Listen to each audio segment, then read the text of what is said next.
નમસ્કાર, હું રાજ. આપ જોઈ રહ્યા છો સ્પાર્ક ટુડે ન્યૂઝ. વલસાડમાં 25થી 31 ઓગસ્ટ 2026 દરમિયાન સંસ્કૃત સપ્તાહ મહોત્સવની ઉજવણી કરવામાં આવી રહી છે. સંસ્કૃત ભાષાના પ્રચાર પ્રસાર અને વિદ્યાર્થીઓમાં સંસ્કૃત પ્રત્યે રુચિ વધે તે હેતુથી ત્રિદિવસીય વિશેષ કાર્યક્રમનું આયોજન કરવામાં આવ્યું છે. મહોત્સવના ભાગરૂપે વલસાડ કલેક્ટર કચેરીથી ડીએસપી કચેરી સુધી ભવ્ય રેલી યોજાઈ હતી. રેલીમાં વિવિધ શાળાના મોટી સંખ્યામાં વિદ્યાર્થીઓ જોડાયા હતા. વિદ્યાર્થીઓ સાથે જુદી જુદી શાળાના આચાર્યો તેમજ વહીવટી તંત્રના અધિકારીઓ પણ રેલીમાં ઉપસ્થિત રહ્યા હતા. રેલી દરમિયાન સંસ્કૃત ભાષાના પ્રચાર પ્રસાર અને સંસ્કૃત ભાષાને સમર્થન આપવા માટે લોકોને આહ્વાન કરવામાં આવ્યું હતું. વિદ્યાર્થીઓ દ્વારા સંસ્કૃત ભાષા અને સંસ્કૃતિને લગતા સંદેશાઓ સાથે રેલી યોજવામાં આવી હતી.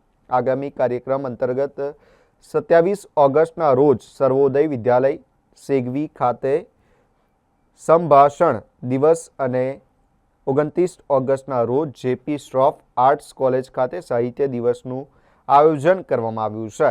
આ પ્રસંગે પોલીસ વડા યુવરાજસિંહ જાડેજા, ડીવાયએસપી ભાર્ગવ પંડ્યા, જિલ્લા શિક્ષણ અધિકારી રાજેશ્રીબેન ટંડેલ, ધારાસભ્ય અરવિંદભાઈ પટેલ અને જિલ્લા પંચાયત પ્રમુખ હેતલબેન પટેલ સહિતના મહાનુભાવો ઉપસ્થિત રહ્યા હતા. સંસ્કૃત સપ્તાહ મહોત્સવ અંતર્ગત યોજાયેલી રેલીથી સમગ્ર વલસાડમાં સંસ્કૃત ભાષા અને ભારતીય સંસ્કૃતિ પ્રત્યે જાગૃતિનો સંદેશ આપવામાં આવ્યો હતો.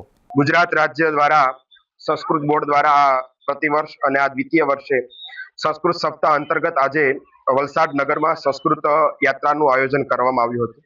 સંસ્કૃત એ આપણા દેશનો આત્મા છે અને જો આપણી સંસ્કૃત ભાષા જીવશે, ટકશે અને સંસ્કૃત ભાષા હશે તો જ ભારતીય સંસ્કૃતિ હશે.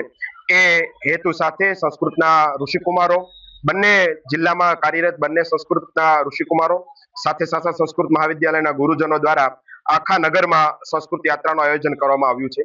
આ યાત્રાના માધ્યમથી લોકો સુધી સંસ્કૃતના શ્લોકો પહોંચશે. એ શ્લોકોના માધ્યમથી લોકોના હૃદય અને આત્મા ધન્ય થશે. એ હેતુથી આ યાત્રાનું આયોજન કરવામાં આવ્યું. ગુજરાત રાજ્ય સંસ્કૃત બોર્ડ આયોજિત આજે સંસ્કૃત સપ્તાહ ઉજવણી એટલે સંસ્કૃત મહોત્સવ એટલે એક અઠવાડિયું સમગ્ર રાજ્યની અંદર જે નવી શિક્ષણ નીતિ 2020ની અંદર સંસ્કૃત ભાષાને જે રીતે મહત્વ અપાયું છે અને એ માટે આ માનનીય મુખ્યમંત્રી સાહેબ આ યોજના મૂકી છે કે સંસ્કૃત સપ્તાહનું એક ઉજવણી થાય કે જેના દ્વારા જન સુધી સંસ્કૃત ભાષા પહોંચી શકે, એનું મહત્વ સમજાય. અને એટલા જ માટે આજે અમે વલસાડ જિલ્લામાં લગભગ 1100 થી 1200 વિદ્યાર્થીઓ સાથેની આ એક રેલીનું આયોજન કર્યું હતું. તેમાં અમારા સંસ્કૃત પાઠશાળાના વિદ્યાર્થીઓ પણ જોડાયા હતા. સાથે સાથે માનનીય જિલ્લા પંચાયત પ્રમુખ હેતલબેન, માનનીય અરવિંદભાઈ સાહેબ, ધારાસભ્ય ધરમપુર અને એસપી સાહેબ પણ જોડાયા હતા. એટલે આ રીતે એક સંસ્કૃતના મહત્વ માટેની જન જાગૃતિ માટેની આ રેલીનું આયોજન થયું. આ બીજું વર્ષ છે. ગત વર્ષે આ માનનીય મુખ્યમંત્રી સાહેબે 5 યોજનાઓ મૂકી, એમાંની આ એક યોજના એવી છે કે સંસ્કૃત જન જન સુધી પહોંચે. એટલે આ બીજું વર્ષ છે. એટલે ગત વર્ષે પણ આનું આયોજન થયું હતું ને આ બીજા વર્ષે આયોજન કરી રહ્યા. આપ જોઈ શકો છો અહીંયા જેટલા પણ વિદ્યાર્થીઓ આજે જોઈન થયા છે, પૂરા ઉત્સાહથી જોઈન થયા છે અને સાથે સાથે અભ્યાસમાં પણ, કારણ કે ક્યાંક ને ક્યાંક સંસ્કૃત ભાષા વિસરતી જતી હતી, પરંતુ ફરી હવે આપણે જ્યારે સરસ રીતે નવી શિક્ષણ નીતિ અમલમાં આવી છે ત્યારે આપણી મૂળ ભાષા સંસ્કૃત એ જન જન સુધી પહોંચે અને એટલા જ માટે હવે તમે સંસ્કૃત પાઠશાળાઓમાં પણ વિદ્યાર્થીઓની સંખ્યા વધી રહી છે. તો આ જ એનું કારણ છે કે સંસ્કૃત ભાષાને જે રીતે મહત્વ અપાયું છે અને આ બધા દ્વારા લોકો સુધી આ વાતને પહોંચી છે.